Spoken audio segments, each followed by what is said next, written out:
तो hello physics के धुरंधर, अब आप अपनी क्लास 11th का बहुत ही इंपॉर्टेंट टॉपिक पढ़ने जा रहे हैं जिसका नाम है vectors and scalar. Chapter number 3 motion in a plane का ये इनिशियल पार्ट है। उसके शुरुआत में स्केलर और वेक्टर्स के साथ दिया जाता है। तो मोशन इन प्लेन जब चैप्टर पढ़ेंगे तो उसमें ये वेक्टर नहीं पढ़ना पड़ेगा आपको, क्योंकि ये आप यहां पे पढ़ ले रहे हैं। तो हम पढ़ते हैं कि सर स्केलर और वेक्टर के बारे में। तो सबसे पहले जो अभी तक आप क्लास 11-12 में पढ़ते आए बच्चों, स्केलर क्वांटिटी। तो स्केलर क्वांटिटी के बारे में आपने क्या पढ़ा? सर ऐसी क्वांटिटी जिनके पास सिर्फ और सिर्फ क्या हो, जिनके पास सिर्फ और सिर्फ मैग्नीट्यूड हो, ओनली मैग्नीट्यूड, सिर्फ मैग्नीट्यूड हो और डायरेक्शन ना हो, ऐसी क्वांटिटी को हम क्या बोलते थे? यानी इनके पास क्या नहीं होता है? डायरेक्शन नहीं होती है, सिर्फ और सिर्फ क्या होता है? मैग्नीट्यूड। तो ऐसी क्वांटिटी हमारी कहलाती है स्केलर क्वांटिटी। अच्छा, जैसे मैं तुमसे बोल दूं 30 केजी, 30 केजी, 30 मीटर, ठीक है, 30 लीटर, ये सारी कैसी क्वांटिटी हैं? ये सारी स्केलर क्वांटिटी हैं, क्योंकि इनके पास मैग्नीट्यूड तो है पर डायरेक्शन नहीं है। अच्छा, ये लेंथ है 30 मीटर। अगर मैं बोल दूं 30 मीटर नॉर्थ, तो बेटा इसके पास डायरेक्शन आ जाती है, और डायरेक्शन आते ही क्या बन जाएगा? 30 मीटर वेक्टर बन जाएगा। लेकिन अभी इसके पास क्या है? सिर्फ मैग्नीट्यूड है, और मैग्नीट्यूड के साथ यूनिट। इनके पास क्या नहीं है? डायरेक्शन। तो ऐसी क्वांटिटी जिनके पास सिर्फ और सिर्फ मैग्नीट्यूड हो, डायरेक्शन नहीं हो, उनको बोलते हैं स्केलर क्वांटिटी। अच्छा, एक बात और, जैसे मैं तुमसे बोल दूं कि एक लेंथ है 30 मीटर, दूसरी लेंथ है 50 मीटर, तीसरी लेंथ है 10 मीटर, इन सारी लेंथ को कैसे जोड़ोगे आप? अगर मैं टोटल लेंथ पूछूं तो आप कहोगे 30, 50, 10, यानी कि 50, 5, 3, 8, 9, 90। टोटल इनका एडिशन कितना आएगा? 90। यानी कि स्केलर क्वांटिटी बेटा ना सिंपल एलजेब्रा को फॉलो करती है। सिंपल एलजेब्रा मतलब सर इनको ऐसे ही जोड़ते हो, ऐसे ही घटाओगे जैसे अभी तक करते आए। यानी कि 3 + 2 5 हो जाएगा, 5 + 3 8 हो जाएगा। यानी जो हम सिंपल एलजेब्रा पढ़ते आए ना अभी तक मैथमेटिक्स में, उस एलजेब्रा को ये फॉलो करती है। कौन सी क्वांटिटी? Scalar quantity. पर वेक्टर क्वांटिटी सिंपल एलजेब्रा को फॉलो नहीं करेंगी।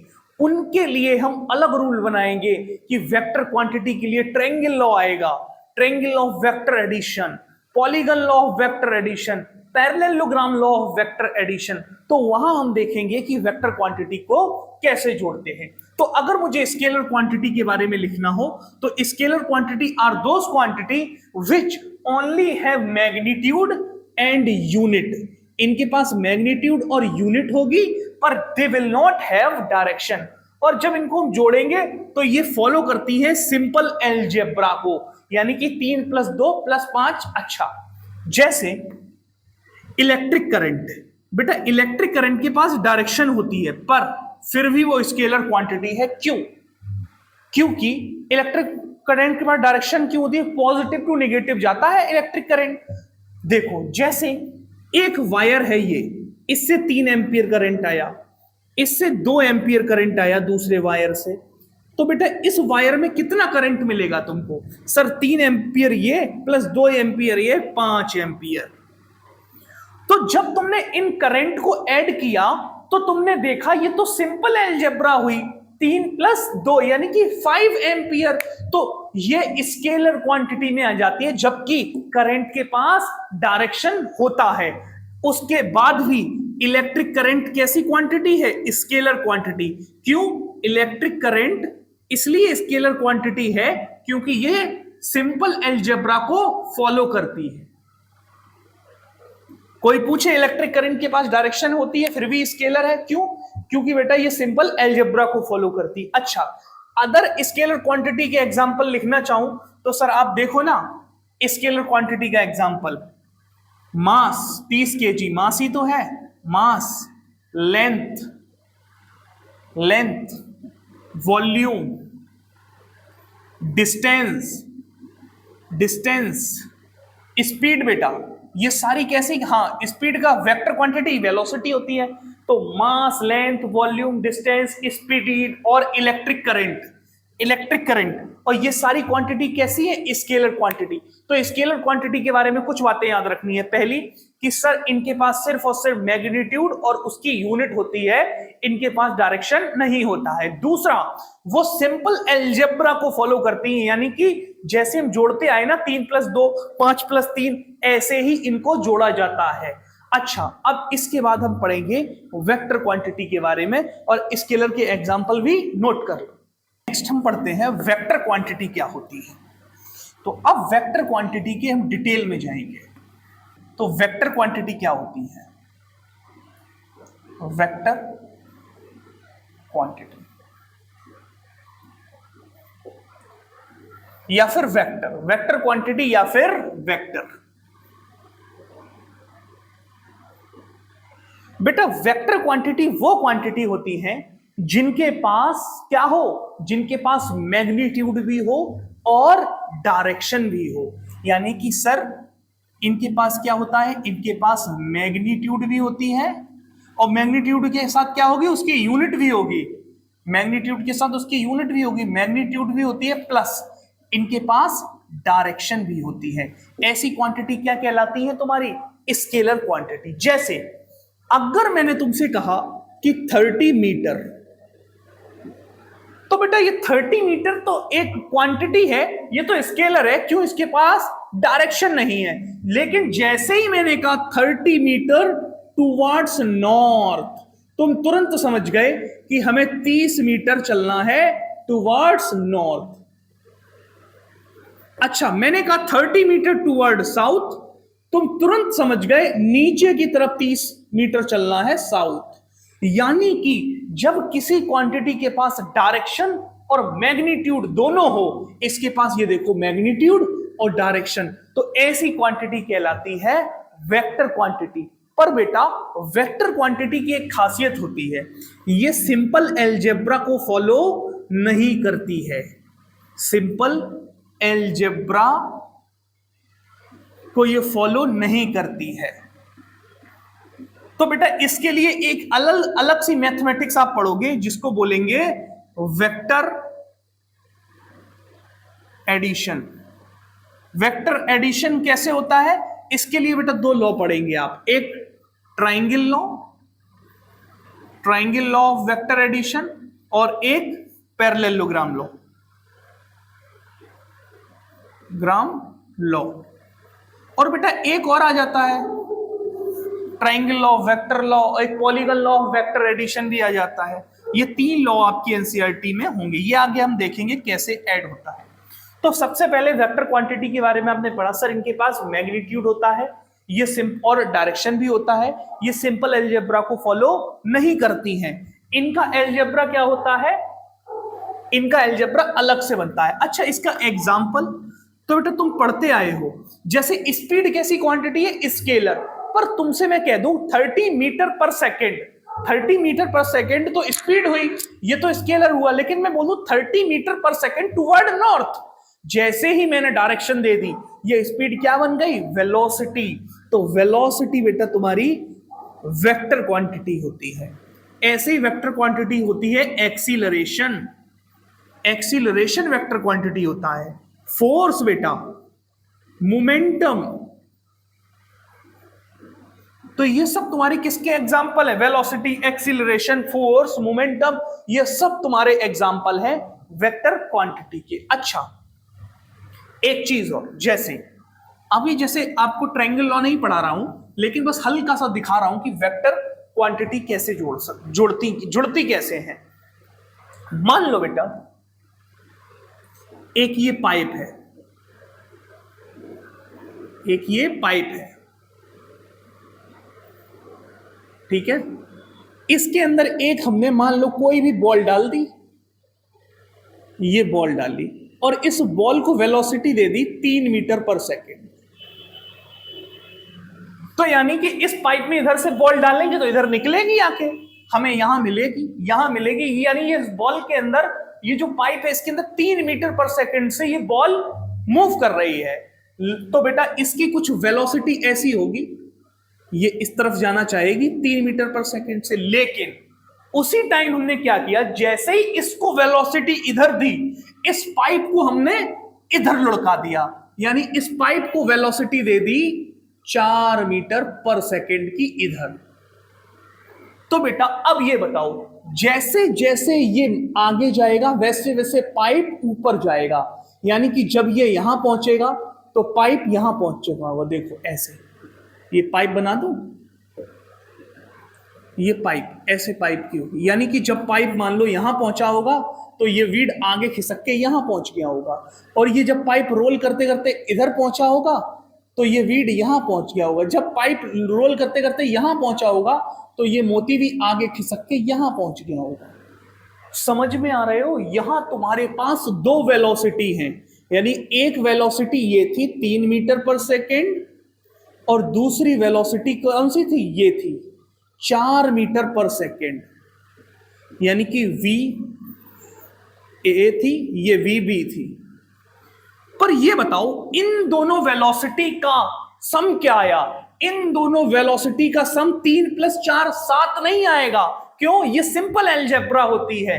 तो वेक्टर के अकॉर्डिंग तुम देखो, तुम्हारा रिजल्ट ये वीड यहां पर मिला, तो तुम्हारी रिजल्टेंट वेलोसिटी इस डायरेक्शन में थी, मतलब इस वेक्टर और इस वेक्टर को जब तुम जोड़ोगे तो एक नया वेक्टर तुम्हें ऐसे मिलेगा, ये तुम्हारी क्या होगी, रिजल्टेंट वेलोसिटी। ये कितनी होगी, ये 3, ये 4, तो ये 5 आती है। आगे पढ़ोगे ये कैसे आती है, ट्रायंगल लॉ कैसे काम करता है, मैग्नीट्यूड कैसे निकालते हैं। अगर सिंपली देखना चाहो तो राइट एंगल ट्रायंगल है, ये 4 है, ये 3 है, तो ये 5 ही हो जाएगा पाइथागोरस थ्योरम से। तो समझ में आया कि 2 वेलोसिटी को जब हमने जोड़ा तो सिंपल अलजेब्रा नहीं लगा 3 + 4 7 हो जाए, ये वेक्टर अलजेब्रा लगा। क्यों, ये वीड आगे भी जा रहा है और पाइप के साथ साथ ऊपर भी जा रहा है, तो इस वीड के पास, इस मोती के पास 2 वेलोसिटी आ गई, एक तो थी आगे की तरफ 3 मीटर पर सेकंड, एक 4, और इसकी रिजल्टेंट वेलोसिटी ये आई, और ये कितनी होगी 5, इस तरफ, इस डायरेक्शन में। तो अब वेक्टर के बारे में हम और भी चीजें पढ़ते हैं। तो पहली चीज, वेक्टर के पास मैग्नीट्यूड और डायरेक्शन दोनों होता है। दूसरा, ये सिंपल अलजेब्रा को फॉलो नहीं करते हैं, ये वेक्टर एडिशन को फॉलो करते हैं, जैसे ट्रायंगल लॉ, पैरेललोग्राम लॉ और polygon law. Example, vector quantity के वेलोसिटी, एक्सीलरेशन, फोर्स और मोमेंटम। अच्छा, लेक्चर के साथ आपको नोट्स भी मिल जाएंगे, परेशान होने की जरूरत नहीं। Representation of a vector. बेटा किसी वेक्टर को रिप्रेजेंट कैसे करते हैं, तो जैसे वेक्टर को रिप्रेजेंट करने का तरीका होता है, सर वेक्टर को रिप्रेजेंट करते हैं एक एरो से। किससे रिप्रेजेंट करते हैं, एरो से। अच्छा, इस एरो की खासियत क्या होगी, बेटा इस एरो का ये क्या होगा, ये इनिशियल पॉइंट है, इसको बोलते हैं इस एरो की टेल, टीवी में देखे सीरियल। और ये क्या है, इसको बोलते हैं एरो का हेड। अच्छा, ये हेड बेटा जिस तरफ होगा उसका मतलब वेक्टर की डायरेक्शन वही है, यानी कि अगर हेड इधर है तो वेक्टर ऊपर की तरफ है, अगर हेड नीचे है तो वेक्टर नीचे की तरफ है, अगर एरो राइट है तो वेक्टर राइट है, अगर एरो लेफ्ट है तो वेक्टर लेफ्ट है। तो यानी ये जो हेड है ना, इसका काम है बेटा डायरेक्शन को बताना, डायरेक्शन को बताना। अच्छा, टेल क्या बताती है, बेटा ये कुछ नहीं, ये स्टार्टिंग पॉइंट बताता है कि वेक्टर आपका स्टार्ट कहां से हुआ है, स्टार्टिंग बताता है। अच्छा, ये जो वेक्टर की लेंथ है पूरी यहां से यहां तक, इस एरो को अगर हटा दिया जाए, इस एरो को हटा दो, तो ये जो वेक्टर की पूरी लेंथ है ना बेटा, ये पूरी लेंथ, ये वेक्टर का मैग्नीट्यूड बताती है। मैग्नीट्यूड, जैसे मैंने बोला 2 मीटर टुवर्ड नॉर्थ। अब इसका वेक्टर ड्रॉ करो, इसका वेक्टर ड्रॉ करो। देखो इसका वेक्टर कैसे ड्रॉ होगा, जैसे 2 मीटर टूवर्ड डॉट, तो एक 2 मीटर लाइन हमने ड्रॉ कर दी, एक 2 मीटर लेंथ की लाइन ड्रॉ कर दी 2 मीटर, और किस तरफ है, नॉर्थ में, तो नॉर्थ में एरो लगा दिया। तो जो ये लाइन की लेंथ है ये तुम्हारा क्या बता रही है, 2 मीटर मैग्नीट्यूड को, और ये जो एरो है ये क्या बता रहा है, डायरेक्शन को। तो रिप्रेजेंट कैसे करते हैं वेक्टर को, एरो बना दो सर, और एरो का जो हेड होगा वो वेक्टर को क्या बताएगा, डायरेक्शन को बताएगा, और जो एरो की लेंथ होगी, लेंथ क्या है, अगर ओ से स्टार्ट हुआ है और ए तक गया है, लेंथ ओ ए तुम्हें क्या बताएगी, वेक्टर का मैग्नीट्यूड। मैग्नीट्यूड का मतलब न्यूमेरिकल वैल्यू। अच्छा, तो अब आप क्या सोचते हो कि हम हर क्वांटिटी को लिखते फिरें और उसके लिए एरो बनाओ। जैसे मैं बोलूं वेलोसिटी है हमारी 5 मीटर पर सेकेंड, तो 5 मीटर का एक एरो बनाऊं, और अब मैं देखूं नॉर्थ है तो नॉर्थ की तरफ एरो ये लगा दो। यानी कि ऐसा करते फिरेंगे नहीं, एक तरीका और होता है। जैसे कोई फिजिकल क्वांटिटी को हमें रिप्रेजेंट करना है कि वो वेक्टर है, तो हम क्या करेंगे, हम उस फिजिकल क्वांटिटी को लिखेंगे। जैसे वेलोसिटी का सिंबल ये है, इसके ऊपर एरो लगा दो। तो जैसे ही किसी भी सिंबल के ऊपर तुम आप एरो लगा देते हो, वो कैसी क्वांटिटी बन जाती है, वेक्टर। अच्छा, एरो हमेशा इसी डायरेक्शन में लगेगा, ऐसा नहीं है कि वेलोसिटी इस डायरेक्शन में इसलिए ये एरो है, नहीं। ये जो ओवरहेड एरो लगाया है हमने सिंबल के ऊपर, ये बस इतना बता रहा है कि ये क्वांटिटी वेक्टर हो गई है। जैसे एक्सीलरेशन, ये क्वांटिटी वेक्टर होती है, तो इसके ऊपर एक एरो लगा दो। तो एरो क्या बताता है कि एक्सीलरेशन एक वेक्टर क्वांटिटी है। अच्छा, ऐसा मत करना कि अगर वेलोसिटी इस डायरेक्शन में है तो एरो भी उल्टा लगा दो, अरे ऐसा थोड़ी होगा, एरो हमेशा इधर लगे। जैसे फोर्स कैसी क्वांटिटी है, वेक्टर, तो इसके ऊपर एरो लगा दो। यानी कि तुम्हें मोमेंटम पी, ये कैसी क्वांटिटी है, वेक्टर, तो इसके ऊपर एरो लगा दो। यानी कि सिंबल के ऊपर क्या लगा दो, एरो, सिंबल के ऊपर क्या लगा दो, ओ एरो, एरो ओवरहेड एरो लगा दो, यानी इनके सर के ऊपर एक एरो लगा दो, ऐसे सर के ऊपर। तो ये क्या हो जाएगा, ये वेक्टर रिप्रेजेंटेशन हो जाएगा किसी भी क्वांटिटी का। तो फिर आपको ये लाइन नहीं बनानी है कि 5 मीटर की ये ड्रॉ करूं, 6 मीटर की ये ड्रॉ करूं। अच्छा, एक तरीका और होता है वेक्टर को रिप्रेजेंट करने का। तुम्हें ये भी नहीं बनाना है तो बेटा ये सिंबल भी नहीं बनाने हैं, तो तुम एक काम करो, एरो को रिप्रेजेंट करने के लिए तुम बोल्ड सिंबल का यूज कर सकते हो, बोल्ड लेटर का, बोल्ड लेटर, यानी कि बी, इसके ऊपर एरो नहीं लगाना है तो बोल्ड बनाओ इसको थोड़ा सा, लो बोल्ड बना दिया हमने। बोल्ड लेटर क्या रिप्रेजेंट करता है, वेलोसिटी एक कैसी क्वांटिटी है, वेक्टर क्वांटिटी। एक्सीलरेशन को बोल्ड लेटर में लिख दो, फोर्स को बोल्ड लेटर में लिख दो। यानी कि एरो को रिप्रेजेंट करने का तो दो तरीके, पहला सिंबल के ऊपर एरो लगा दो, या फिर उसको बोल्ड लेटर में लिख दो। कैसे लेटर में, बोल्ड लेटर, बोल्ड लेटर में। तो ये क्या हो जाएगा, वेक्टर क्वांटिटी का रिप्रेजेंटेशन। अच्छा, वेक्टर को एरो से भी रिप्रेजेंट करते हैं, और एरो की जो लेंथ होती है वो क्या बताती है बेटा, उस वेक्टर का मैग्नीट्यूड। और एरो का जो हेड होता है वो क्या बताता है, वो बताता है डायरेक्शन। तो वेक्टर के बारे में आपने ये सब पढ़ा, तो और भी चीजें हम वेक्टर के बारे में जानते हैं, पहले आप इतना समझ लो। यानी कि some types of vector, some types of vector. तो पहला हम लेते हैं वेक्टर। इक्वल वेक्टर क्या होते हैं बेटा, इक्वल वेक्टर, देखो, यानी कि कोई दो चीजें इक्वल कब होंगी, सर दो चीजें इक्वल तब होंगी जब उनका मैग्नीट्यूड, यानी कि इक्वल वेक्टर वो होंगे विच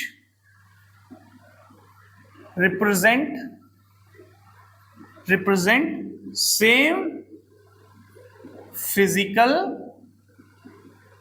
क्वांटिटी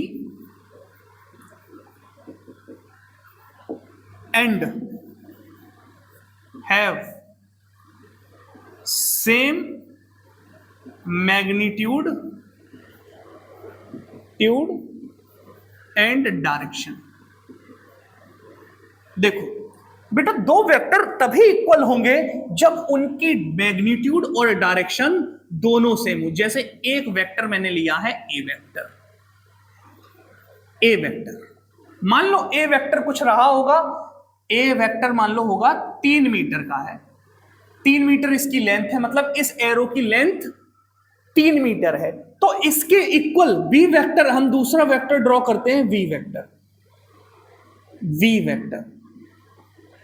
तो ए वेक्टर और बी वेक्टर तभी इक्वल होंगे, कब इक्वल होंगे, जब इनका मैग्नीट्यूड सेम हो। मतलब मैग्नीट्यूड तब सेम होगा जब इनकी लेंथ सेम होगी, इनका मैग्नीट्यूड सेम हो प्लस ये एक ही डायरेक्शन में हो।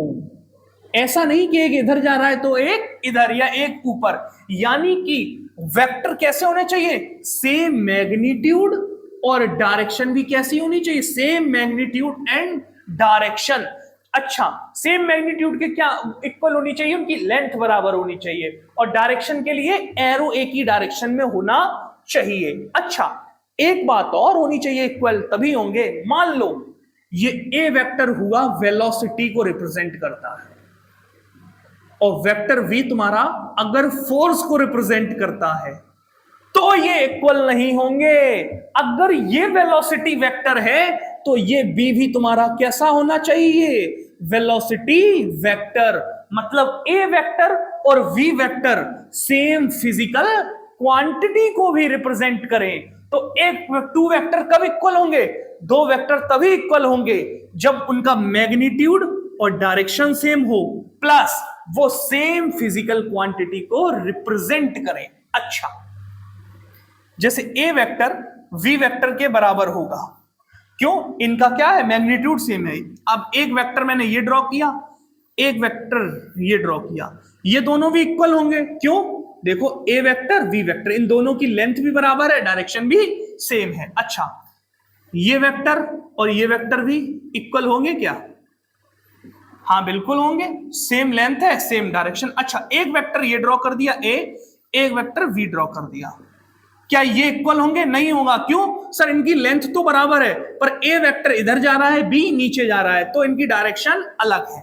अच्छा, एक वेक्टर मैंने ये ड्रॉ कर दिया, ए वेक्टर ये ड्रॉ कर दिया और बी वेक्टर ये ड्रॉ कर दिया, क्या ये वाले दो वेक्टर इक्वल होंगे, नहीं होंगे, क्यों, इनकी डायरेक्शन तो सेम है पर इसकी लेंथ देखो और इसकी लेंथ देखो, इसकी लेंथ यानी इसका मैग्नीट्यूड ज्यादा है, तो क्या होना चाहिए sir, magnitude length magnitude equal हो प्लस सेम डायरेक्शन में हो और वो एक ही फिजिकल क्वांटिटी को रिप्रेजेंट करते हो, उनको क्या कहते हैं, इक्वल वेक्टर। अच्छा, अगर मैं किसी वेक्टर को मूव करा दूं, जैसे ए वेक्टर ये है, वी वेक्टर ये है,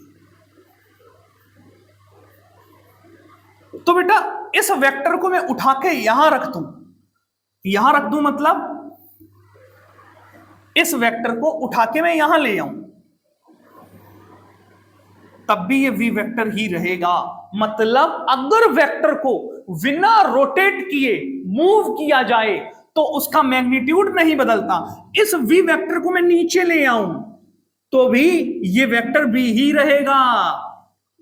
अच्छा, इस वेक्टर वी को मैं क्या करूं, इस वेक्टर वी को और पीछे ले आऊं, इस वेक्टर वी को और आगे ले जाऊं, तो बेटा इनको मूव करूं अगर मैं विदा रोटेट कराए, यानी कि पैरेलल शिफ्ट करूं, तो वेक्टर का वेक्टर नहीं बदलेगा।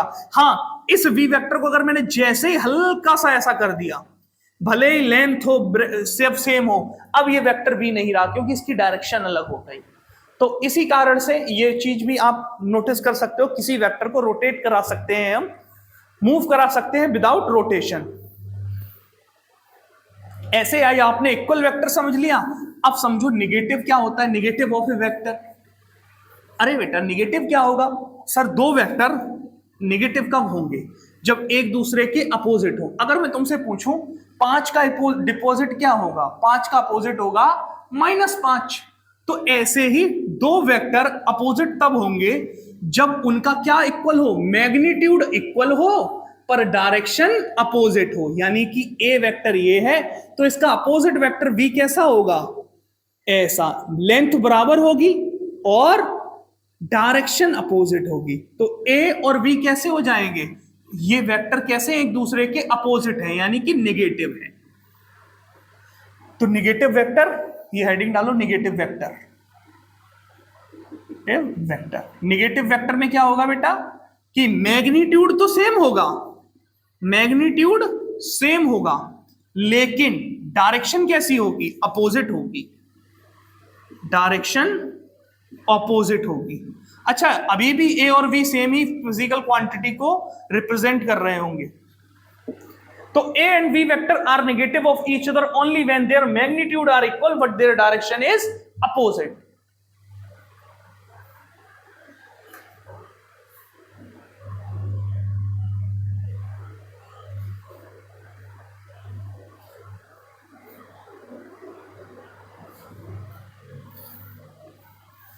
अच्छा, अब आपको एक चीज पढ़ाते हैं, modulus of a vector. Modulus of a vector, modulus